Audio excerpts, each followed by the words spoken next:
शुरुआत अहम खबर के साथ। यस बैंक के बहरान से खातेदारों में खलबली मची है। लोग अपनी जमा पूंजी को लेकर तशवीश में मुब्तला हो गए हैं। एटीएम के बाहर खातेदारों की कतारें हैं, अंदेशों के बादल छाए हैं।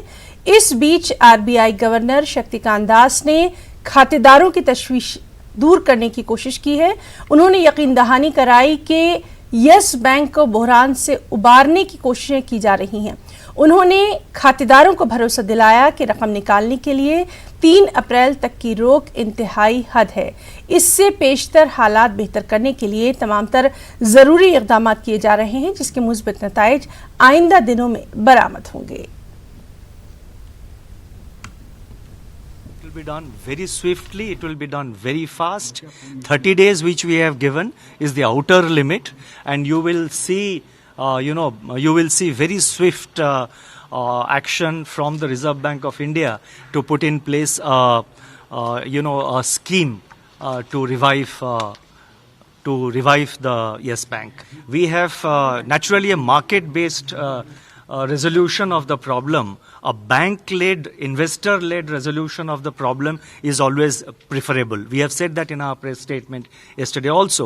So naturally you have to give time to the bank, to the management to, take whatever steps or whatever efforts they need to take. And the bank did try over the last several months. So when we found that it was not working out, so therefore and when we found that it was, we cannot wait and we should not wait any longer, RBI decided to intervene. So therefore, I think the timing is quite appropriate, and I can I can assure you that the RBI will come out with a scheme, as we have said in our press statement, very shortly. उधर माली बहरान का सामना कर रहे yes bank के खातेदारों के लिए अच्छी खबर नहीं है। आरबीआई ने यस बैंक से रकम निकालने की हद मुकर्रर कर दी है। आरबीआई के मुताबिक खातेदार बैंक से 50,000 से ज्यादा रकम नहीं निकाल सकेंगे। ये रोक 3 अप्रैल तक जारी रहेगी। इसके अलावा आरबीआई ने यस बैंक के बोर्ड ऑफ डायरेक्टर्स को तहलील करने का भी फैसला किया है। हमारी नुमाइंदा प्रियंका कांडपाल ने मुंबई के हालात का जायजा लिया और यहाँ के सार्फिन से खास बातचीत की। देख रहे हैं कि अंदर जो कस्टमर्स हैं वो उनसे फिलहाल बातचीत करने की कोशिश कर रहे हैं। बैंक के जो तमाम एम्प्लॉई हैं वो उन्हें समझा रहे हैं कि पैनिक सिचुएशन नहीं है, फिलहाल बहुत ज़्यादा ज़रूरत है तो 50,000 रुपये तक दिए जा सकते हैं। और साथ ही अगर एटीएम की बात करें तो एटीएम भी यहाँ पर नहीं चल रहा, तो शायद एक कारण ये भी है कि लोगों में पैनिक की सिचुएशन है। एटीएम नहीं चल रहा है, नेट बैंकिंग काम नहीं कर रही है। ऐसे में थोड़ी क्लैरिटी वो चाह रहे हैं कि आरबीआई की तरफ से आए कि कब तक ये जो सिचुएशन है ये साफ हो पाएगी, तो लोगों को शायद थोड़ी राहत मिले। लेकिन फिलहाल लोग हल्के डर में जरूर हैं, क्योंकि मेहनत की कमाई का पैसा है, जो सेविंग अकाउंट्स है, जिनके या सैलरी अकाउंट्स है, और आज तारीख भी 6 है। ऐसे में कई लोगों की ईएमआई है, स्कूल की फीसेस हैं, और ये तमाम खर्चे अभी उनके ऊपर आए हुए हैं। तो ऐसे में एक शख्स यहाँ देख रहे हैं। सर, आप कस्टमर हैं? सर, अभी सिचुएशन क्या चल रही है, क्या बातचीत आपकी यहाँ हुई? ये कह रहे हैं कि जो भी पैसा है अभी आप कुछ 50,000 से ज़्यादा आप कुछ ट्रांजेक्शन नहीं कर सकते। हाँ। मैंने अभी 2 दिन पहले ही अपने इसमें पैसे ट्रांसफ़र किए थे। मुझे डीडी बनवाना था, अपने फ्लैट की उसकी पेमेंट थी मेरी, उसकी ईएमआई ड्यू थी, मुझे डीडी बनवाना था। लेकिन मेरे दूसरे बैंक से इसमें मैंने ट्रांसफ़र किया था कि मैं एक बैंक में क्लब करके पैसे अपना अमाउंट निकाल दूँ, लेकिन डीडी बनाने को मना कर रहे, कह रहे डीडी भी नहीं बनाएंगे। अब ये क्या करेंगे आप? क्या सिचुएशन है आपके साथ? क्या करेंगे, हमने तो हाथ खड़े कर दिए। जब बैंक ने खड़े कर दिए, अब यहाँ भूख हड़ताल पे बैठेंगे, हम क्या करेंगे? क्योंकि हमारे तो अब जीवन भर की जीमा पूंजी आवाज़ लग गई। आरबीआई कह रही है कि इसीलिए उन्होंने अंडरटेक किया है ताकि लोगों का पैसा सुरक्षित रहे। पता नहीं, आप घबराइए मत। आरबीआई का कहना है पैसा आपका सुरक्षित, धीरे धीरे ही सही आपको मिलेगा। उम्मीद कर सकते हैं। तो अभी ये घर का कैसे आप देंगे ईएमआई? पता नहीं।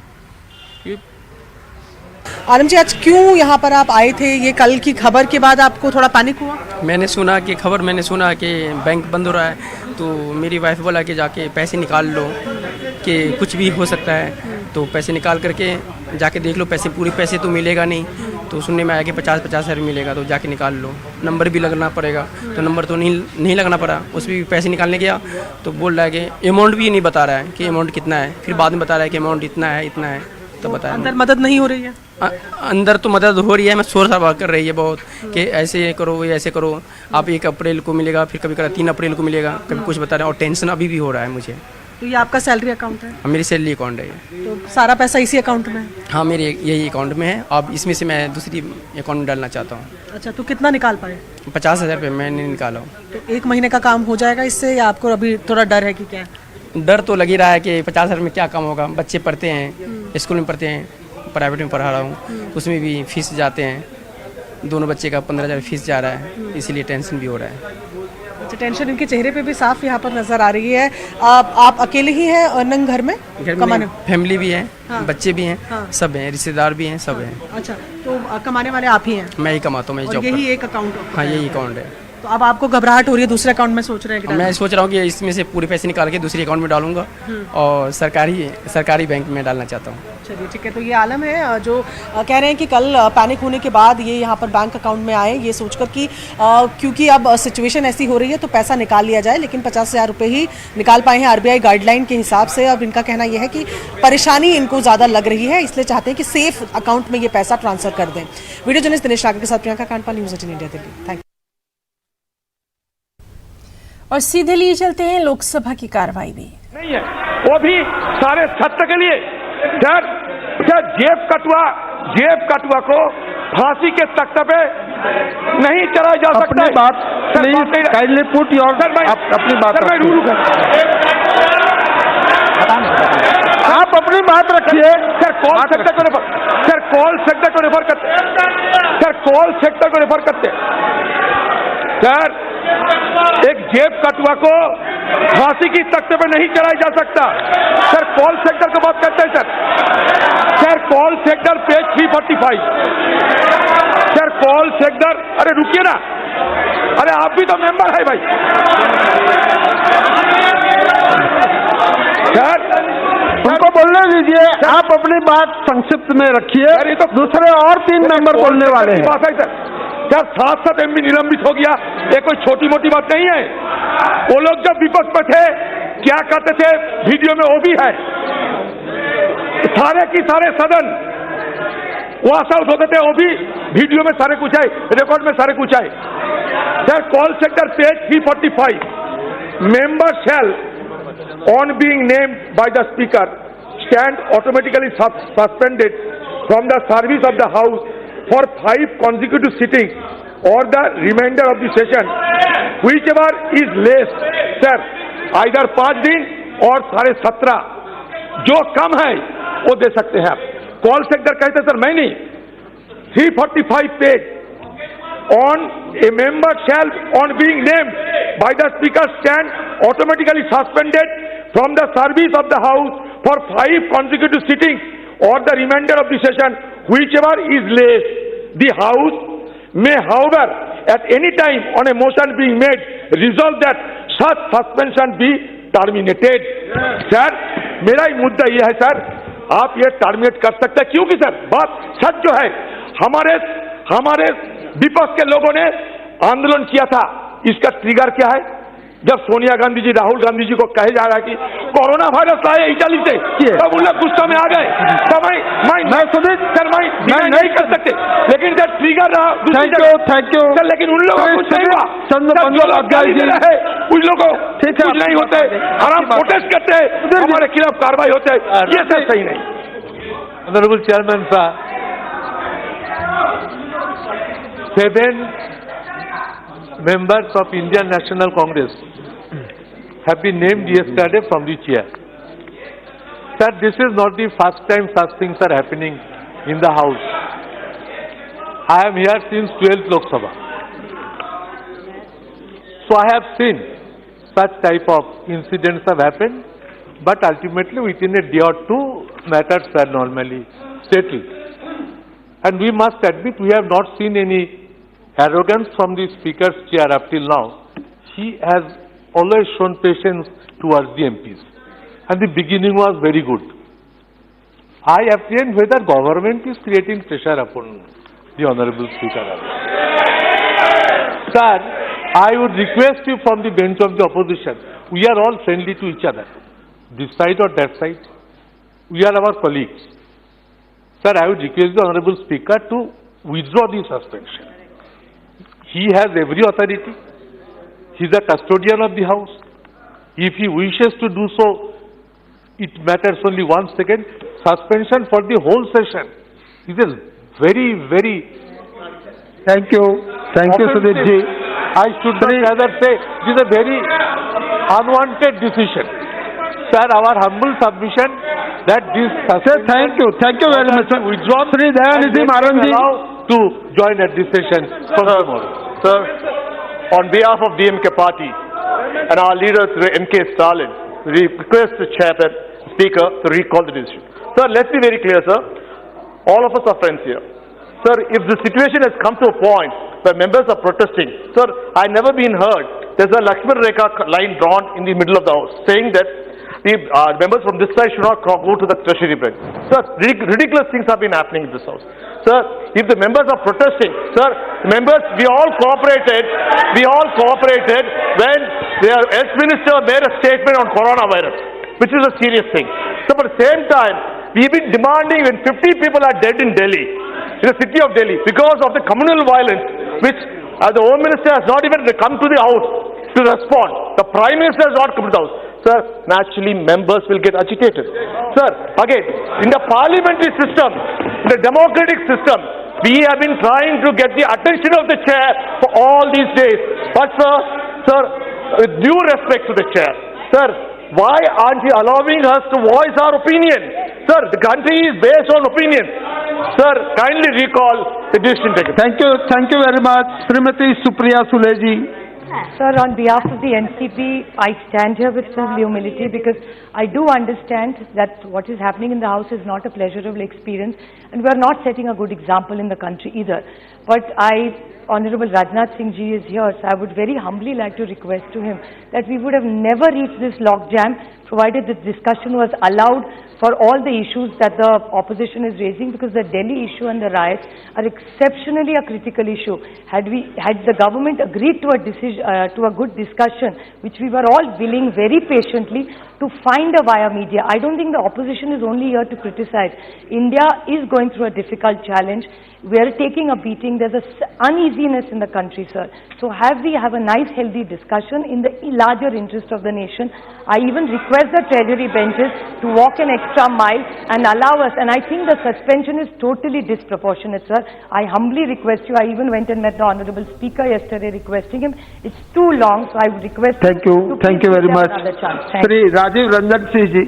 तो कांग्रेस के अरकान पार्लियामेंट की मुअत्तली के मामले से ही आज जो है पार्लियामेंट की पूरी कार्रवाई वो गूंज रही है। हमने देखा कि किस तरह से कांग्रेस के अरकान जो हैं वो हाथों पर काली पट्टियां बांधकर अपना एहतजाज दर्ज करवा रहे हैं। और इस सब के बीच एनसीपी लीडर सुप्रिया सुले ने अहम बात कही। उन्होंने कहा कि दिल्ली तशद्दुद का मामला जो है वो यहाँ पर उठना चाहिए और पार्लियामेंट में आज क्या कुछ कार्रवाई होती रहेगी उससे हम आपको रूबरू करवाते रहेंगे।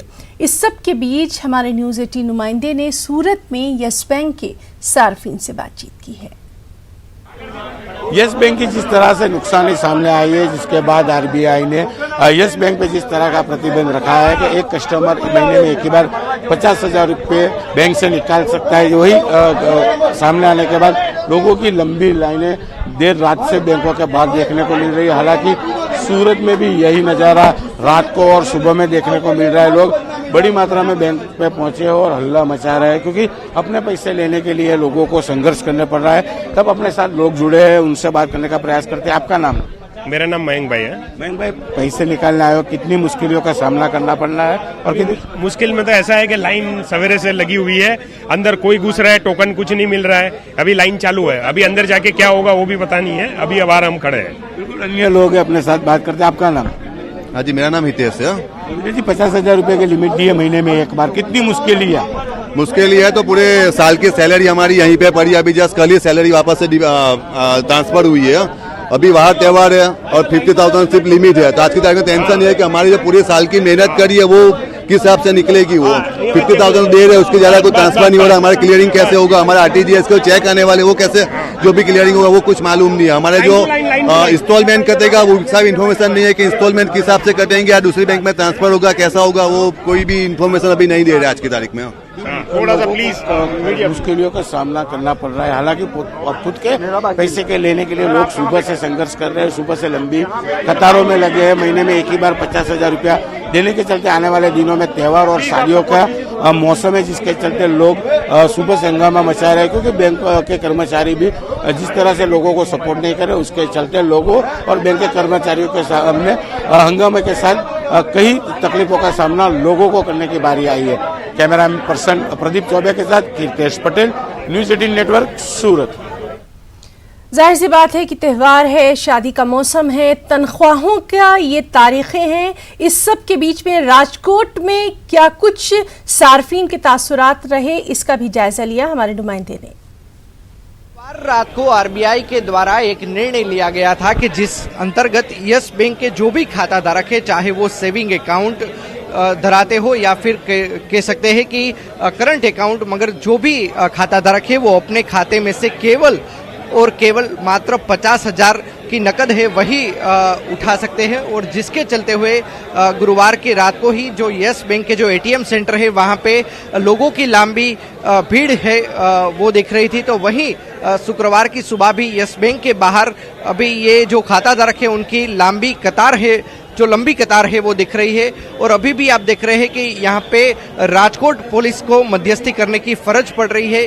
कहीं ना कहीं सुबह ही हमने ऐसे हालात देखे थे कि बैंक के कर्मचारी है और जो बैंक के खाताधारक है उनके बीच घर्षण हुआ था, और जिसके चलते हुए पुलिस प्रोटेक्शन की मांग जो यस बैंक है उसने की थी। कैमरामैन उन्नीत लश्करी के साथ अंकित पोपट, न्यूज़ 18 गुजराती, राजकोट।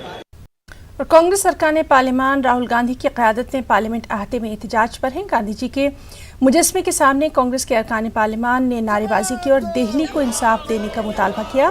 कांग्रेस के 7 अरकान को जुमेरात को स्पीकर ने मुअत्तल किया था।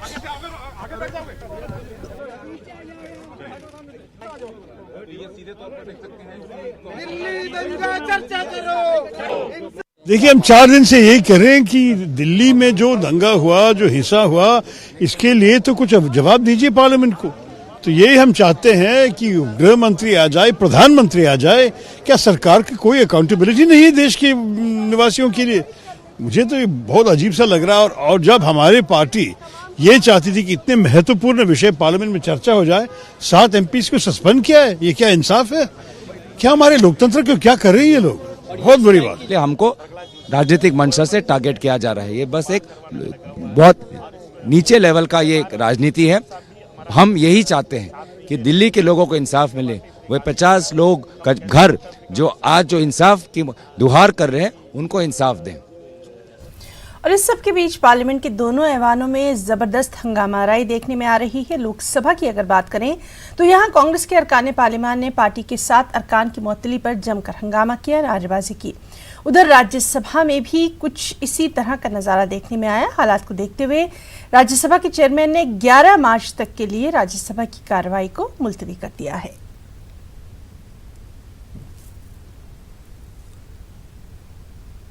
रिकॉर्ड में आपका रिकॉर्ड में नहीं जाएगा, मंत्री जी जो बोलेंगे वही रिकॉर्ड में जाएगा। आप बैठ जाइए, आपको लोगों ने सुना है। अधीर जी, आपको लोगों ने सुना है मंत्री जी को। हमने स्वयं स्पीकर ने उस दिन ऑल पार्टी मीटिंग करके ये कहा कि इस तरफ जो क्रॉस करके आता है मैं उसको सस्पेंड, उन मेंबर को सस्पेंड करता हूं। फिर भी इधर आके इधर तक जब जायसवाल भी भाषण करते थे इधर तक आ गए। स्पीकर के ऊपर पेपर फेंका गया और इसके जब आप बैठे थे आपके ऊपर पेपर फेंका गया। कल रमा देवी का जब वो बैठी थी पूरा पेपर छीन के लेके, ये तरीका है क्या सदन चलाने का? ये मैं पूछना चाहता हूं। आपका मैं लास्ट में अंत में ये भी कहना चाहता हूं, आपने 18 बिल पारित किया 2007 से 2010 तक इन दिन हंगामे में, इन दिन नॉर्मल बिल। हमने अधीर रंजन जी आपको रिक्वेस्ट की थी, 2 हमारा ऑर्डिनेंस है, ये ऑर्डिनेंस पारित करना दो। आप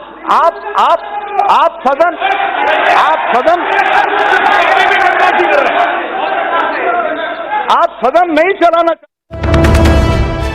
और दिल्ली तशद्दुद मामले से जुड़ी अहम खबर, तशद्दुद से जुड़े मामले पर 12 मार्च को समाप्ति होगी। हाईकोर्ट की सुनवाई करेगा दिल्ली पुलिस और मरकज को जवाब दाखिल करने के लिए 12 मार्च तक का वक्त दिया गया है। तो दिल्ली तशद्दुद मामले से जुड़ी अहम खबर, जिसमें तशद्दुद से जुड़े मामले पर 12 मार्च को समाअत होनी है और इस सिलसिले में हाई कोर्ट ने दिल्ली पुलिस और मरकज को जवाब दाखिल करने के लिए 12 मार्च तक का वक्त दिया है। अहम खबर, तशद्दुद से जुड़े मामले पर 12 मार्च को समाअत होगी। होली की छुट्टियों के बाद हाई कोर्ट ये समाअत करेगा।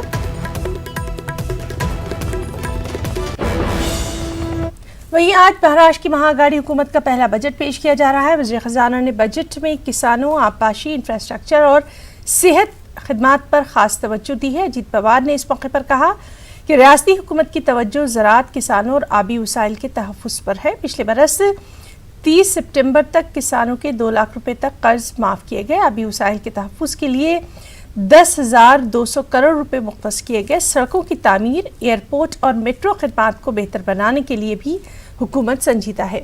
मेट्रो स्कीम के लिए 1,600 करोड़ रुपए से ज़ायद मुख्तस किए गए हैं। मुंबई में मुख्तलिफ मुकामात पर जिट्टी बनाने के लिए 65 करोड़ रुपए की तजवीज़ है। तिब्बी अमले में इजाफा करने और नए मेडिकल कॉलेजेस के क़याम के लिए 5,000 करोड़ रुपए मुख्तस किए गए हैं। इसके अलावा 500 नई एम्बुलेंस भी खरीदने की तजवीज़ पेश की गई है। बेस्ट 1600 नई बसें खरीदेगा, जबकि शोलापुर और पुणे में नए एयरपोर्ट कायम किए जाएंगे। ख़वातीन की सिक्योरिटी को यकीनी बनाने के लिए हर ज़िले में विमेंस पुलिस स्टेशन कायम किया जाएगा, जिसमें तमाम एहलकार भी ख़वातीन ही होंगी।